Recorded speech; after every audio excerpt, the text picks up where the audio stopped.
Hi, my name is Pat Marino, and this is the How to Play video for Dark Side Rising, a cooperative dice rolling game for 2 to 4 players, ages 10 and up, and it takes about 45 minutes to play. Let's get over to the table and see how this one works. In this game, players will take on the role of rebel forces fighting against the Galactic Empire and trying to stop them before they complete construction of the first Death Star. We're going to bring in elements from Rogue One, A New Hope, and Season 4 of Rebels, so you'll see a lot of your favorite characters from those films and the TV series. You'll be rolling dice, collecting characters, building out your teams, and fighting against the Empire, including Darth Vader himself.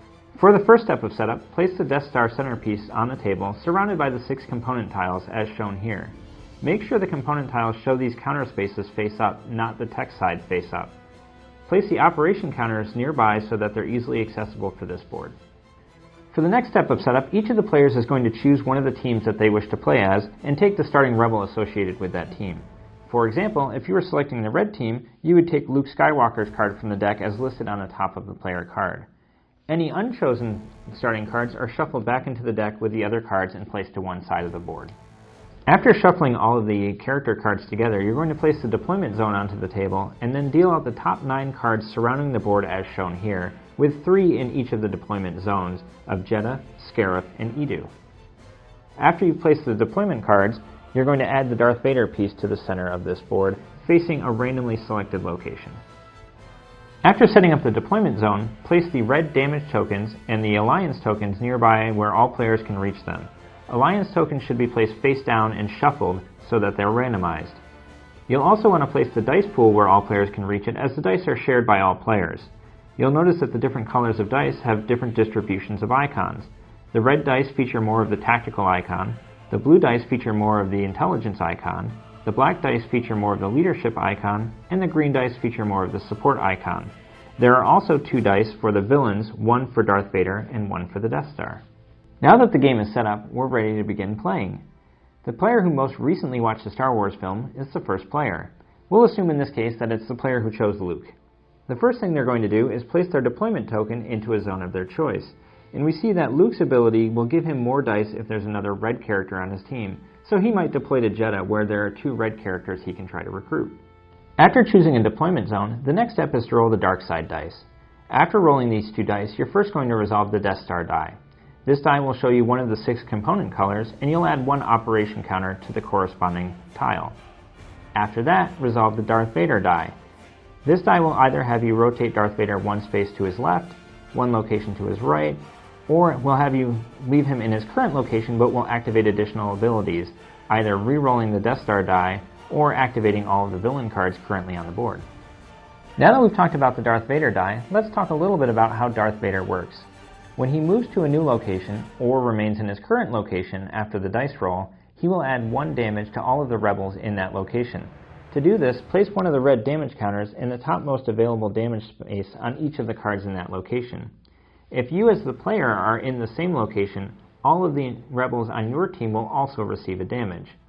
Next, any Imperials who are in his location will be triggered. This means that the ability listed on the bottom of those villain cards will activate. In the event that you roll Darth Vader's helmet on his die, he will activate those abilities for all of the Imperials on the board, not just those in his own section. Now that Darth Vader's had his turn to attack, it's time for the rebels to fight back. In order to do this, you're going to look at your team base card to determine your starting dice pool. In Luke's case, he starts with 4 red dice. You'll also want to look at your rebel cards to determine if you get any additional dice to add to your dice pool. At the start of the game, you'll just start with the dice shown on your team base card. In this case, Luke will roll his dice and then assign them to any of the 3 cards in his location. In order to recruit a hero, you must match all of the dice symbols on their card. In order to damage a villain, you must match all of the symbols shown on their card. This must be done by the end of your turn. However, as long as you assign or discard 1 die after each roll, you can re-roll all of your remaining dice to try to get the symbols you need. After you've rolled and assigned all of your dice, it's time to resolve the final part of your turn. First, you'll want to look for any rebels where you've matched all of the dice symbols on their card. In this case, you'll remove any damage from that rebel and add it to your team, gaining their ability. Next, look for any villains where you've completed all of the dice symbols on their card and add 1 damage to that villain card in the topmost available space. You'll also gain 1 alliance token for any damage that you added to villains this turn. If any heroes or villains have all of their damage counters filled, you'll remove those counters and remove the card from the game, and then replace it with the top card from the deck. Alliance tokens gained from damaging Imperials have a variety of bonus abilities. Some let you roll additional dice, some feature dice icons that can be spent to complete a necessary requirement on a card, others let you heal rebels, and some even let you remove operation counters from a Death Star component, slowing down the progress of the Imperials. These tokens are shared by all players and can be spent on any player's turn, regardless of who earned the token. As the final step of your turn, check the Death Star components to see if any of them have all of their operation counter spaces filled. If this is the case, remove all of the operation counters from that tile and flip it over to the other side, revealing the ability text on the back. From now on, anytime a player rolls that color on the Death Star die, the ability shown will activate, which will cause a penalty for all of the players. The game can end in one of 4 ways. First, the Rebels can win if they defeat the agreed upon number of Imperials. However, the dark side can win in one of 3 ways. First, they'll win if they complete all 6 of the Death Star components, or they'll win if 10 Rebels are defeated, or if any one player has no Rebels remaining on their team. This means the players must defeat the agreed upon number of Imperials before any of these 3 conditions are met. In the event that the players and the Imperials win on the same turn, the tie goes to the players. And there you have it. Thanks so much for watching this How to Play for Darkside Rising.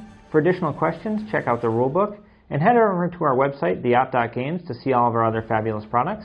Good luck with the game, and may the Force be with you.